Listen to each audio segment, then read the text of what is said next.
Hi guys, my name is Missy Paris. I'm the owner of Wild Indie Hair Lounge located in Denver, Colorado.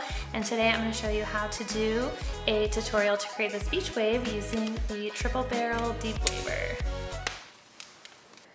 So first we're going to start by brushing out your extensions. I air dried my hair 2 days ago and it kind of has a little bit of natural texture to it. So you just want to make sure you get all the tangles out before you start.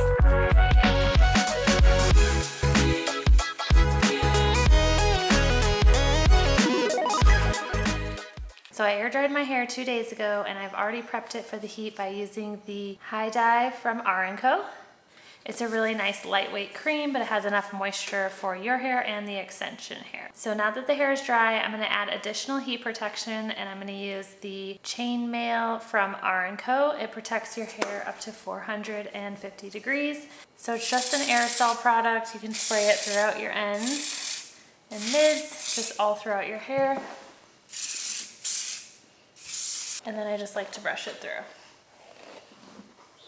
I'm gonna section half my hair up by just sliding my finger along where my extension rows are and using a clip to secure it. I'm gonna use the ISLA beach waver.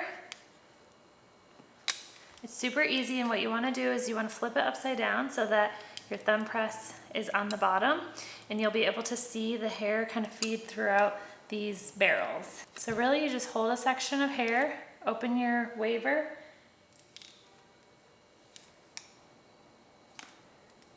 and then I'm putting the last crease and I match where it was before. So you're just moving it down the hairline. Sometimes if you get like a little funky piece in there, no worries. You just wanna find where that wave was before and put your last barrel in there.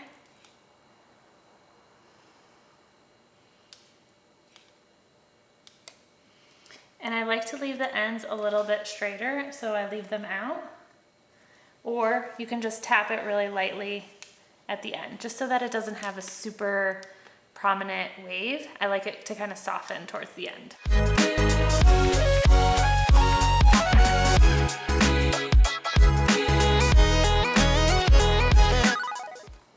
I usually do save these pieces in the front till the end. So then you're gonna drop your clip down and work on the top. So something a little different on the top is you saw me going in horizontally. It's a little bit more natural when you go in vertically versus having like a crease on top and then it start to wave.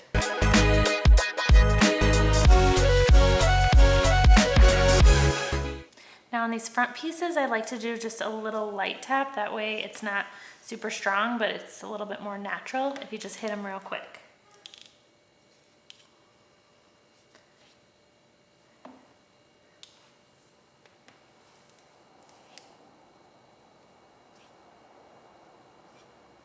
So just like with curling, I like to take big sections and kind of save the little fine details until the very end.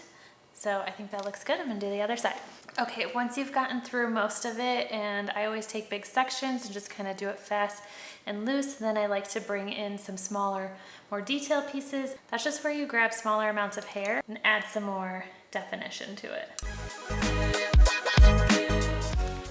All right, I like to fluff it all out, make it look a little crazy, but my favorite finishing product for the beach waver, Sail Soft Wave Spray.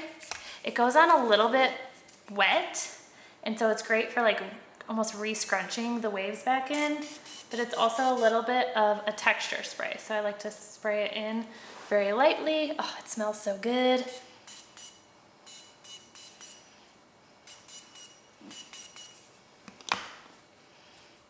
I just kind of smush it into my hair. You can also use this on wet hair. I like it on dry after I've already done the beach waver, but you can use it wet, kind of air dry with that in as well. All right, there you go.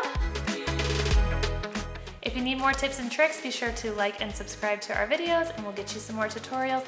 If there's something you're looking for, be sure to comment below and I'll make you a video.